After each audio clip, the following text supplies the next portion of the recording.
boa noite, seja bem-vindo ao nosso programa, viu? Obrigado por ter vindo aqui. Eu que agradeço. Nesse horário alternativo hoje, né?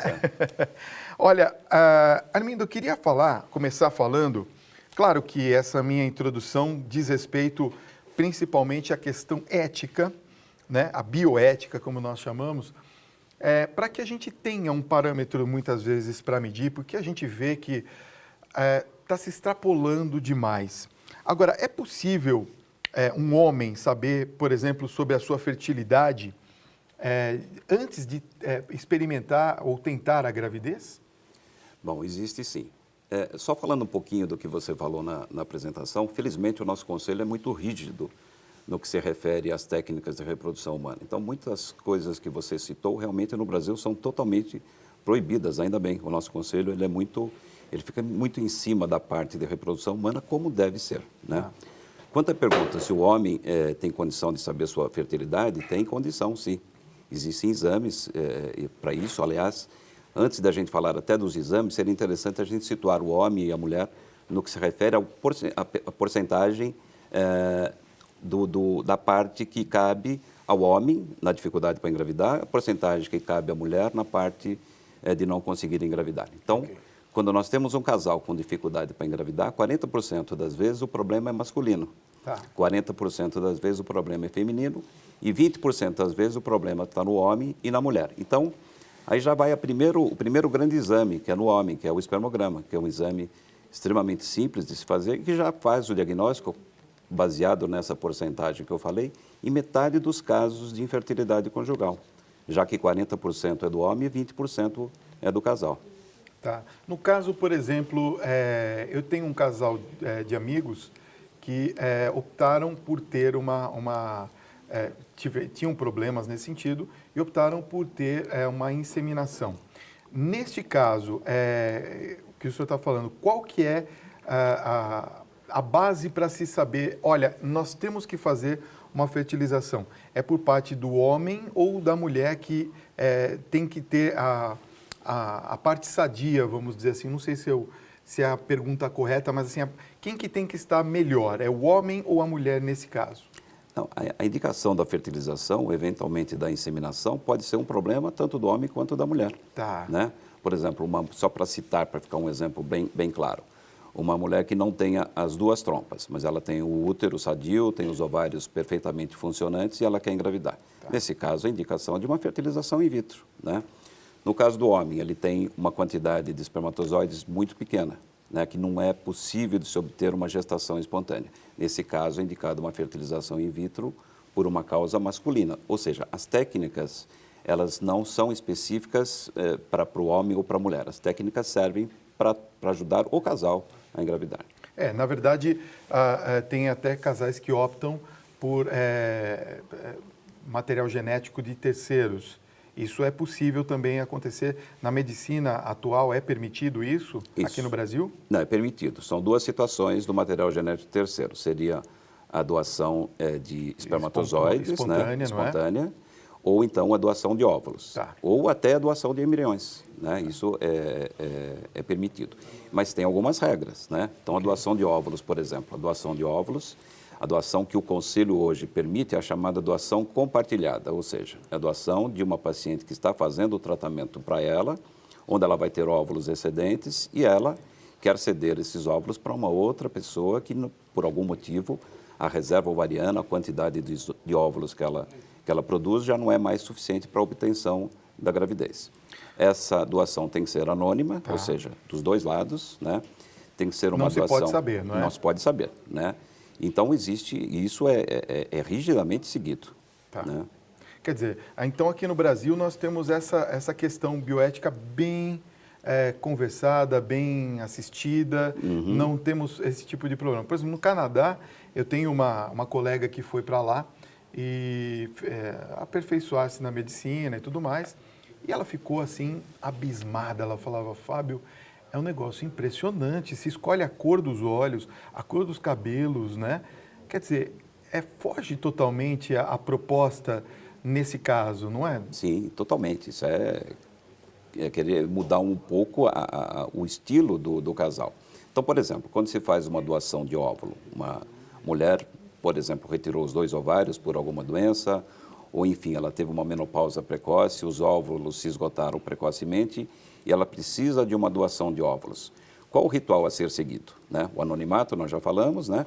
E nós temos que esperar uma paciente doadora que tenha as características físicas o mais parecido possível com essa paciente, justamente para que não tenhamos essa situação que você falou. Tá. Né? E para o filho, o descendente, não diferir muito da fisionomia do casal. Há que se seguir uma certa ética com relação a isso. Sim, muita ética. Olha, a senhora aguarda aqui que eu já volto para falar contigo. Quero pedir para a minha produção para trazer o WhatsApp aqui para mim. Já está aí? Então me traz aqui, Tiago, faz favor. Nós estamos ao vivo, não tem problema. 9h43. Já eu vou fazer a sua pergunta. Você pode mandar aqui a sua pergunta para esse telefone aqui, ó. 95033-6870. 95033-6870. Faça a sua pergunta que o doutor vai responder para a gente. Doutor, ó... Tem muita gente, a minha diretora está falando aqui na minha orelha que tem muita gente perguntando sobre a questão do tratamento da infertilidade. Existe tratamento para infertilidade? Existe tratamento, não do termo genérico infertilidade. A infertilidade tem várias causas, né? Tem as causas masculinas, tem as causas femininas. E o que nós temos que fazer quando vamos atender um casal com dificuldade para engravidar é tentar e ao máximo, fazer o diagnóstico dessa causa e assim trataremos as diversas causas da infertilidade, tanto do homem quanto da mulher. Tá. Olha, vamos responder algumas questões dos nossos telespectadores. Você continua mandando sua pergunta aqui para o nosso WhatsApp, nós estamos ao vivo, são 9h48. Eu já tenho mais uma questão aqui interessante. Olha, a Samira de Rio Claro, ela faz a seguinte pergunta, ela diz: boa noite, Fábio, boa noite, doutor, muito feliz por abordarem este assunto. Eu tenho 23 anos e descobri que não consigo engravidar porque eu tenho um mioma obstruindo a trompa. Qual seria o tratamento mais indicado nesse caso? Bom, a primeira coisa que nós temos que saber é a localização desse mioma. Tá. Né?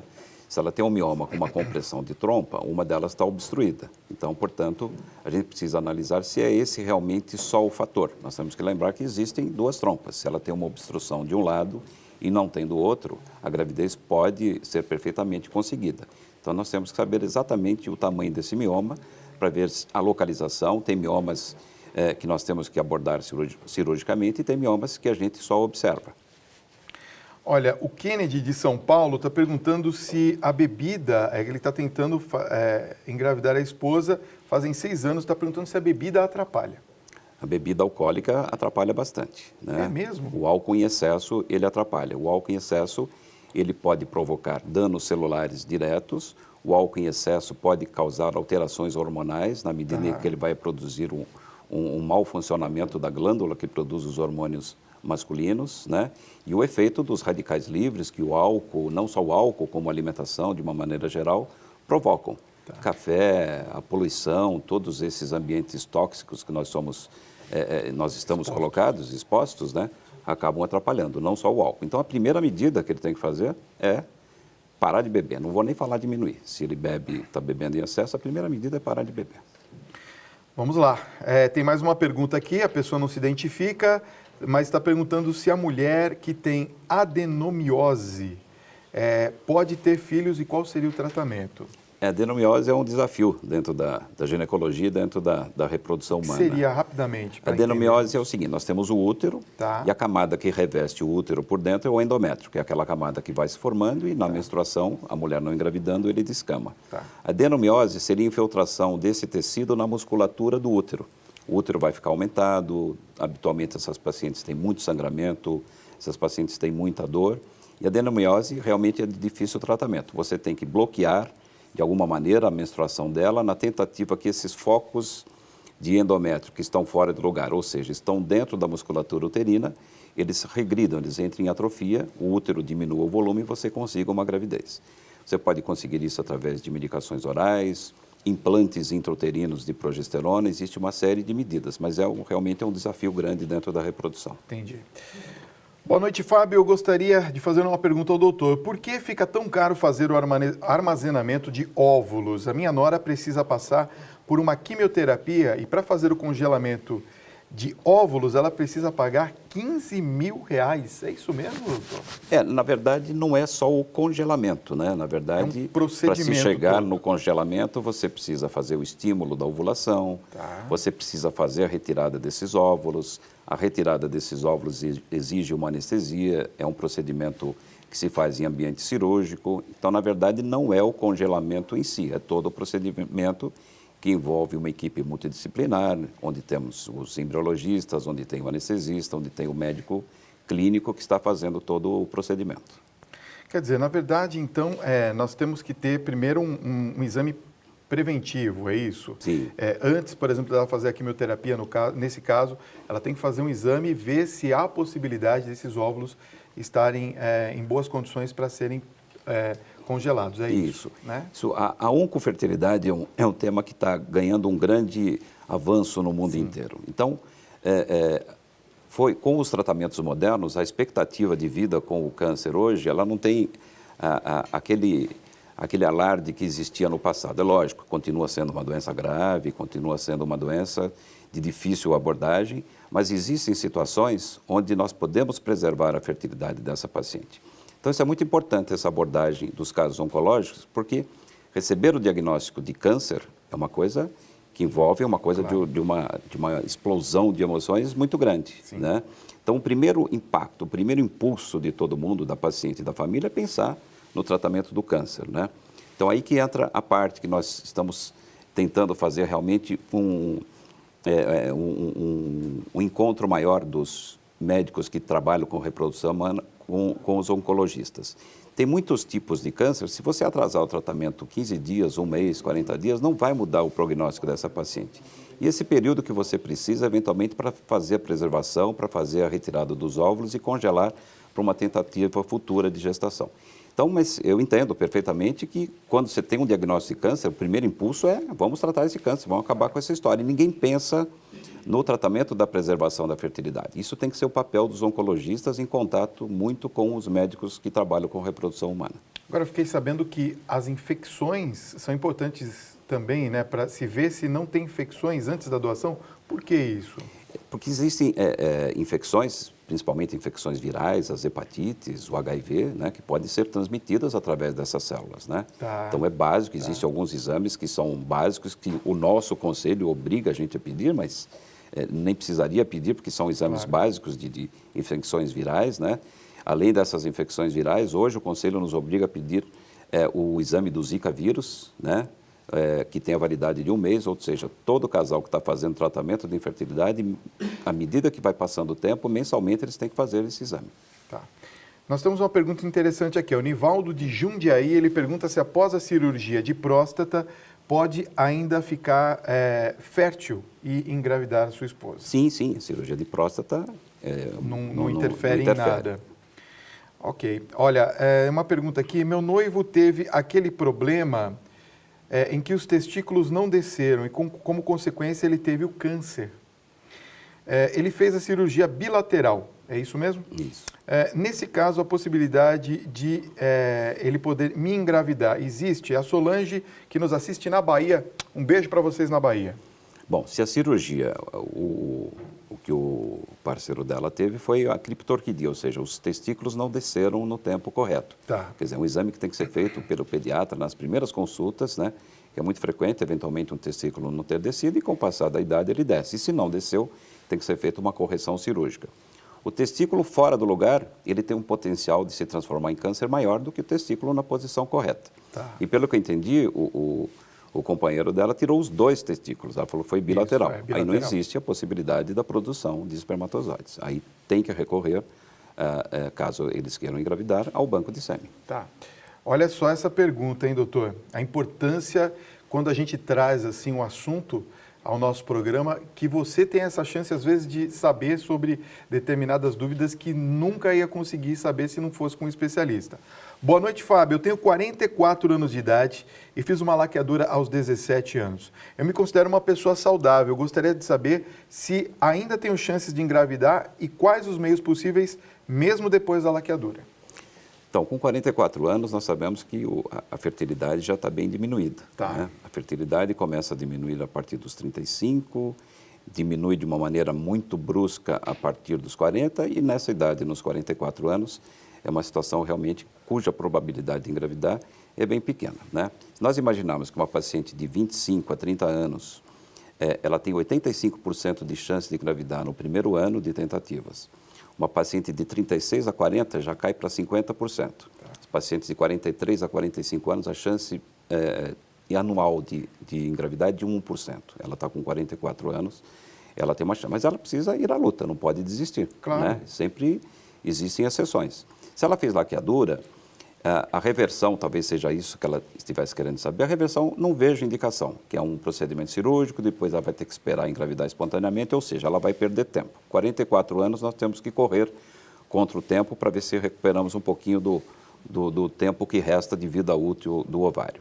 No caso dela, teria que ser feita uma fertilização e antes se fazer exames para ver se a reserva ovariana dela, se o número de óvulos que ela tem comporta ainda a tentativa de uma gravidez. Quer dizer, tem que ser feito com bastante cuidado. É uma gravidez de risco nessa idade, doutor? É uma gravidez de risco se a pessoa com 44 anos tiver alguma doença agregada. Nós sabemos, quanto mais tempo nós vivemos, as doenças vão aparecendo. Então, 44 anos, se ela for saudável, como ela falou, que não tem nenhuma doença, a gravidez não tem um grande risco a mais. O que existe nessa idade é uma maior dificuldade para engravidar e uma maior chance de abortamento. Gente, quanta pergunta. Vamos ver se eu atendo mais uma aqui. Acho que dá tempo, né? Oi, boa noite, Fábio. Eu tenho um mioma só por fora do meu útero. Eu tive uma bebê que está com 7 meses. É possível engravidar novamente? Então, se esse mioma está só na parte externa, foi aquilo que nós falamos numa pergunta anterior.